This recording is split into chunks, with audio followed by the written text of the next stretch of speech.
Hello everyone. Hope you all are doing well. Welcome to Diplomat's Desk. I am your host Meet Shah. So today we will talk about why agriculture plus village level manufacturing plus tech inclusion is absolutely central to India's economic future. We will go through a quick history, how we got here, the present reality, data, startups, and states examples, and the next decade, what can actually change on the ground. So let's start with a short rewind. Green Revolution and food security. In the 1960s 70s, India faced frequent food shortages. Then the Green Revolution, high yield wheat and rice, irrigation, fertilizers transformed states like Punjab, Haryana, and Western UP into grain baskets. It solved hunger but created a structure where a lot of people stayed in low productivity farming. Second is rural industries and handicrafts. Parallel to farming, villages always had small industries like handlooms in Tamil Nadu and Andhra, brassware in Moradabad, UP, coir in Kerala, dairy cooperatives in Gujarat. But these were mostly informal, low tech, and dependent on middlemen. So, 1991 liberalization and post 2010 digital wave. After 1991, growth was driven mainly by cities and services like IT, finance, telecom. Rural India did not get the same push. From 2010 onward, three big things started changing in villages like cheap smartphones and mobile and internet, Aadhaar and Jan accounts, UPI and digital payments. This laid the digital rails for the what we now call agritech, rural fintech, and online markets. So let's talk about the present in a structured way like people, production, policy, and tech. So people, where are Indians working? As of 2023, 2024, 46.1% of India's workers are in agriculture, up from 44.1% in 2017-18. This tells us we have not yet moved surplus labor out of farming into better paid jobs. Meanwhile, formal manufacturing employment in registered factories rose to around 1.85 crore workers in FY 2022-23, a 7.5% increase over the previous year. But most of this is still concentrated in urban and peri-urban industrial belts. So in simple terms, too many people are stuck in low productivity agriculture and not enough good jobs exist near their villages. So second is production. Agriculture is resilient but low value added. The economic survey 2024-25 notes that agriculture grew at an average of approximately 5% per year between FY17 and FY23. So agriculture income rose at around 5.23% annually over the last decade. Allied sectors like dairy, livestock, fisheries are becoming key drivers of growth. Food exports now account for around 11.7% of India's total exports, with strong growth in items like seafood. So agriculture is not collapsing, it's actually quite resilient. The real issue is most value addition happens after the farm in processing, packaging, branding, logistics, which are often not located in villages. That's why village level manufacturing and food processing units matter. They keep more value inside the rural economies. So let's talk about the policy schemes pushing rural manufacturing and clusters. The government have several schemes specifically targeting villages and small scale industries like Prime Minister Employment Generation Program supports micro enterprises in rural and semi-urban areas via credit linked subsidies. Second is scheme of fund for regeneration of traditional industries like build clusters for coir, khadi, honey, handicrafts, etc. Over 500 clusters have been approved so far with 376 functional. Cluster Development Program supports common infrastructures for MSME clusters. So these schemes are important because cluster-based village manufacturing can share common facilities like cold storage, processing machines, testing labs, improve bargaining power, reduce logistic costs. So state level examples are like Gujarat, dairy cooperatives like Amul link millions of small milk producers to processing plants located close to the rural areas. In Tamil Nadu, textile and knitwear clusters in and around Tripur and Erode pull in labor from nearby villages, effectively creating a peri-rural industrial belt. Kerala coir and handloom clusters supports under SFURTI keeps traditional skills economically viable. Now let's talk about the technology. Agritech is finally mainstream, not a niche.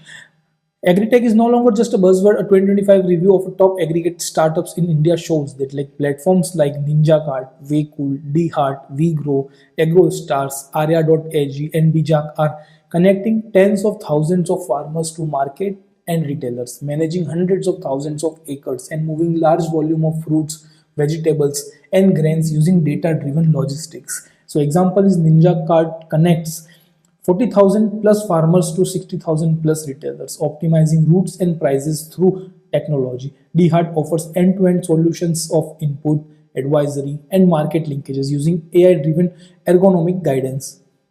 So let's see village level impact through some examples. In Bihar and Eastern UP, DeHaat and similar platforms run rural collection centers. Farmers in villages around Purnia and Samastipur can get advisory on their phones, drop produce at local centers, and receive direct digital payments, cutting out multiple intermediaries. In Karnataka and Tamil Nadu, Ninjacart and WayCool connect vegetable farmers around Hoskote, Kolar, Hosur to urban demand in Bangalore and Chennai. So using real-time price and demand data. So tech is doing three crucial things. Price discovery, farmers see real-time demand and prices, not just what the local trader says. Lower wastages, better logistics and cold chains reduce post-harvest losses.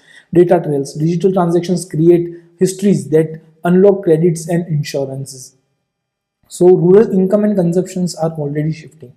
A recent study by the PM's Economic Advisory and Council shows that the rural Punjab now has approximately 86% of households owning a motor vehicle, up from 47% a decade earlier, far above the national rural average of 59%. This reflects rising rural income, better connectivity, and easier access to credit.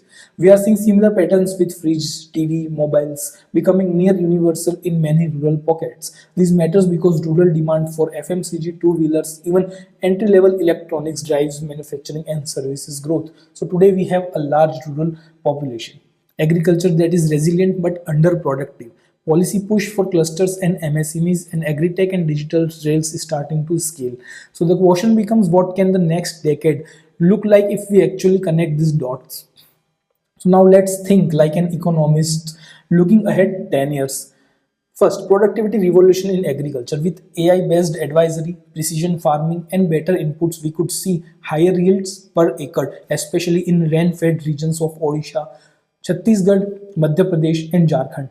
Wider cultivation of high-value crops like fruits, vegetables, spices, pulses, and oilseeds instead of just wheat-rice cycle in states like Punjab and Haryana.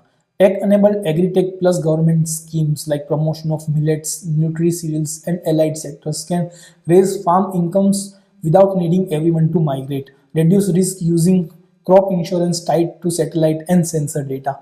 So village level manufacturing as the job sponge. Right now, a lot of young people in villages either stay underpaid in farming or migrate to informal urban jobs like construction, gig work, daily wages. If we push village or block level manufacturing, especially in food processing like pulses, spices, milk, fruits, vegetables, textile and garments like small stitching units tied to bigger export houses, wood, bamboo, coir, handicrafts, furnitures, light engineering and repair services, then villages themselves become job centers. This is where schemes like PMEGP, SFURTI, and cluster development are critical. They can be redesigned to encourage mini factories within 10 to 20 kilometers radius of the village, provide common equipment, quality testing, branding, and e-commerce onboarding. Integrate with platforms like ONDC so that a rural unit in Bhadohi, UP, selling carpets, or a cluster in Virudhunagar, Tamil Nadu, processing spices can access national demand online. Migration from distress to choice. So, if agriculture is more productive and village level manufacturing expands, migration doesn't stop but it becomes a choice, not a compulsion. Seasonal labor from Bihar, UP, Jharkhand going to cities can instead of work in nearby food processing units, warehouses, and local factories. This reduces pressure on urban slums and improves quality of life both in cities and villages.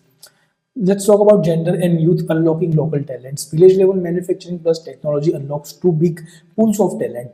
Women who may not migrate easily but can work in local garment units, food processing, packaging, digital services like data entry, rural BPO from within or near the village. Youth who can become drone operators for crop spraying, local franchise partner for agri-tech and fintech companies, entrepreneurs running cold storage, logistics or processing units.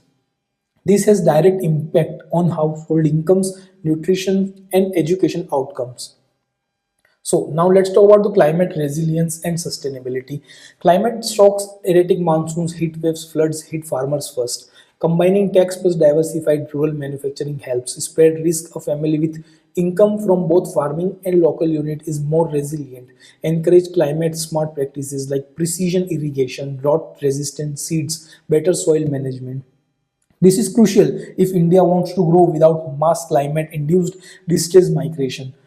Macroeconomic angle, why economists care. From a macro perspective, agriculture plus village manufacturing plus tech inclusion helps India boost overall productivity, move from low value raw output to higher value processed goods, create millions of good enough jobs. Not all jobs will be the high skill, but we need a ladder of opportunities. Reduced regional inequalities, growth spread across UP, Bihar, MP, Odisha, Jharkhand, Rajasthan, not just coastal and southern states. Stabilized demand, a richer rural India supports steady consumption, which is vital when export markets are volatile. Strengthen food and economic security by combining food self-resilience with export competitiveness in processed foods. If India wants to hit its goals of becoming developed nation by 2047, economists are clear. You cannot do it without narrow base of urban services. Rural productivity and rural industrialization are non-negotiable. So when we talk about New India, it's not just skyscraper and startup. It is a farmer in Madhya Pradesh checking prices on an app, a group of women in Gujarat running a dairy processing unit, a cluster in Tamil Nadu stitching garments for global brands, and a logistic network that takes all of these to market across India and around the world. So that is why agriculture plus village level market manufacturing plus tech is so important for India's economy, not just morally but mathematically. If you found this breakdown useful, like this video so it reaches more people, subscribe for more data backed explainer content on India's economy. And tell me in the comments which Indian state do you think is doing the most interesting work in agri-tech or rural manufacturing right now and why. Thank you for watching this. See you in the next one.